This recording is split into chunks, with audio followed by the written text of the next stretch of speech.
Alam nyo ba, may tamang oras ng pagtulog. Napakaganda nitong pag-aaral na to, magugulat kayo. Simple lang, walang gastos, pampahaba ng buhay para hindi magkaroon ng sakit sa puso, baka makatulong to. May isang pag-aaral, lumabas noong 2021, ginawa sa UK. Pinag-aralan nila ano pinakamainam na oras na tulog. 10 o'clock ba? 12 o'clock? Madaling araw? Alas 9 ng gabi? Ano pinakamaganda? Ang nakita nila sa result, ang pinaka-best daw ay 10 p.m. to 11 p.m. Okay? I'm sure magtatanong kayo, paano kami mga night shift o hindi kami makatulog na ganito? Tingnan natin muna yung datos. Magbabase tayo sa datos, tapos doon tayo mag-i-interpret. Okay? Tingnan nyo tong circadian rhythm. Ito tingnan nyo to. Ito yung normal na pattern ng katawan natin. Okay?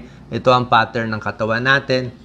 Madaling araw, midnight, umaga, 6 a.m. Ito, tanghaling tapat, ito 6 p.m. Nakikita nyo, yung melatonin, ito yung pampaantok natin Yung melatonin, pampaantok natin, 9 p.m. lumalabas. Okay? Tapos, pagdating ng umaga na, bumababa na yung melatonin. Yan ang nangyayari sa lahat ng tao. Okay? Yan ang nangyayari. So, yan na ang pattern niya. Kaya ang ibig sabihin, pag sasabay tayo sa pattern ng katawan natin, mukhang mas happy siya, mas hindi ka ma-heart attack. Tingnan mo to, ito. Yan ang tulog niya. 9, tapos 10, deep sleep, pinaka-relax yung katawan.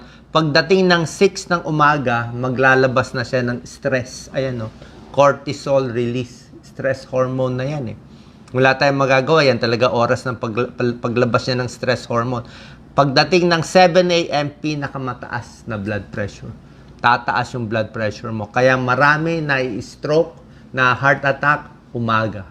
Mula 6 ng umaga hanggang 10 ng umaga, dyan tumataas yung blood pressure.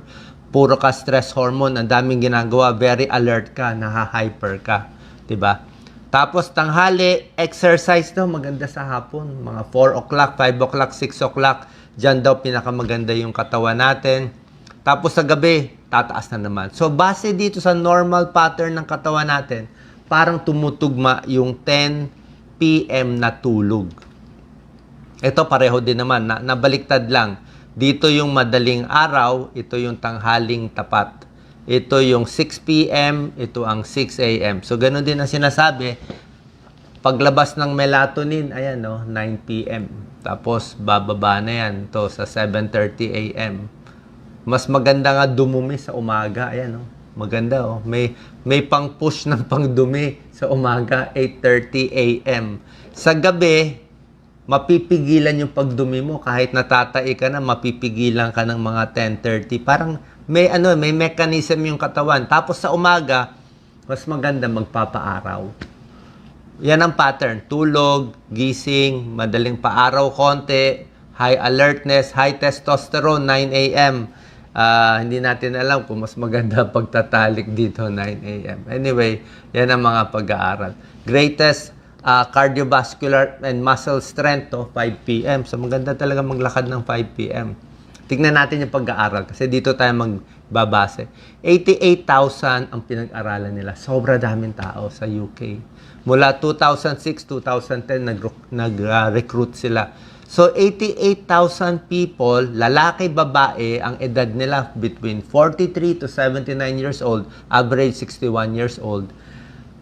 Nilagyan nila ng accelerometer. Sabihin, pang-check kung tulog o gising. Okay? Nilagyan nila ng isang aparato dito sa wrist. Okay? Chinek nila ano oras siya matutulog. Hindi yung sasabihin niya, natulog ako ng 10 p.m.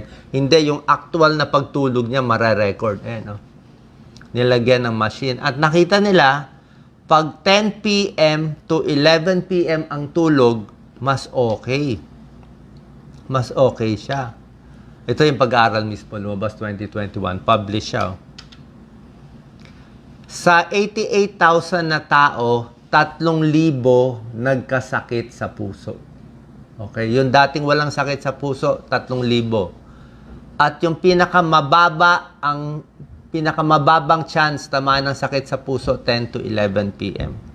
Chinek na nila sa edad, sa smoking, sa diabetes o cholesterol, binalanse na nila. Okay? Nakita nila, ito po, pag matutulog daw ng madaling araw, 12 midnight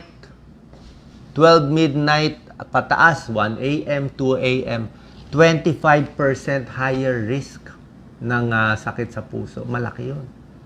Tapos pag matutulog ka ng 11 p.m. hanggang 12 midnight, 12% medyo may taas din.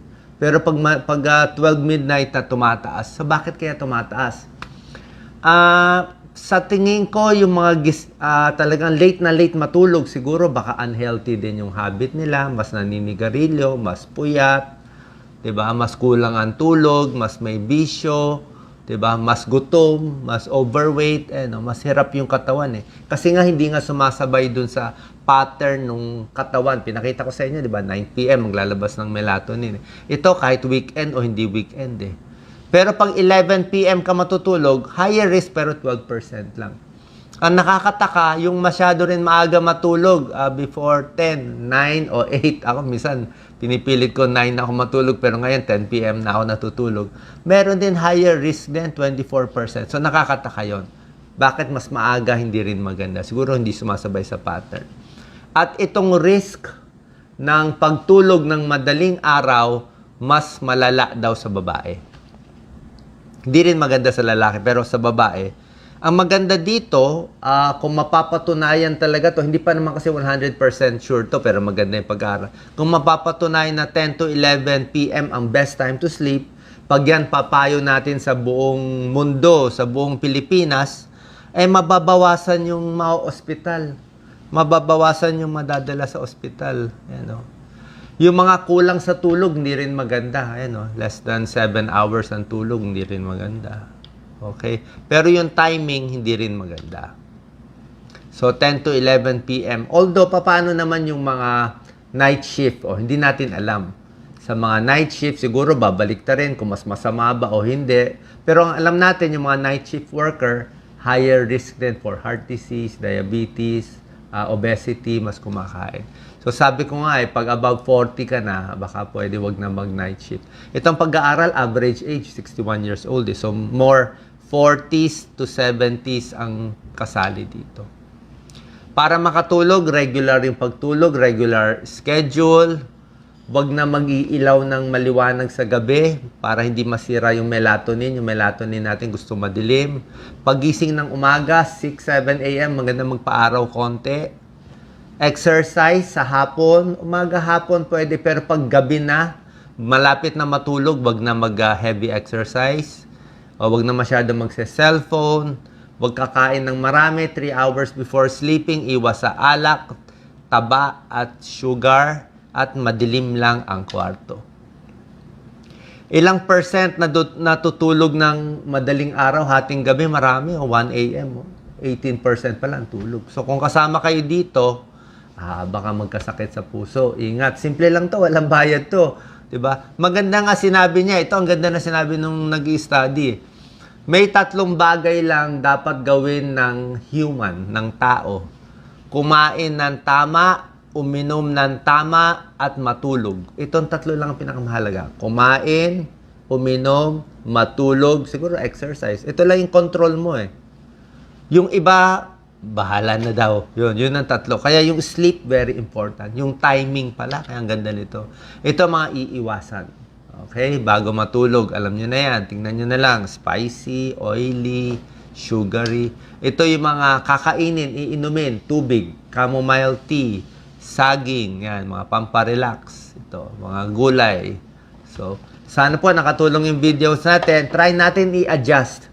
10 to 11. Pero syempre, hindi ka naman hihiga ng 10. Kasi ang tulog mo after 15 to 30 minutes pa 15 to 30 minutes ka muna magpapaantok. So, kung gusto mo, higa mo, 9:45. Baka ganon. 9:45, 9:30 para ang tulog mo, 10, 10:15. Yun ang best time. Gising ka ng 6 o'clock, magpa-araw konti para masunod natin itong magandang pattern ng katawan. Yan ang hinahanap natin Itong magandang pattern ng katawan, itong blue na to, sasabayan natin, mas healthy ang katawan. Salamat po.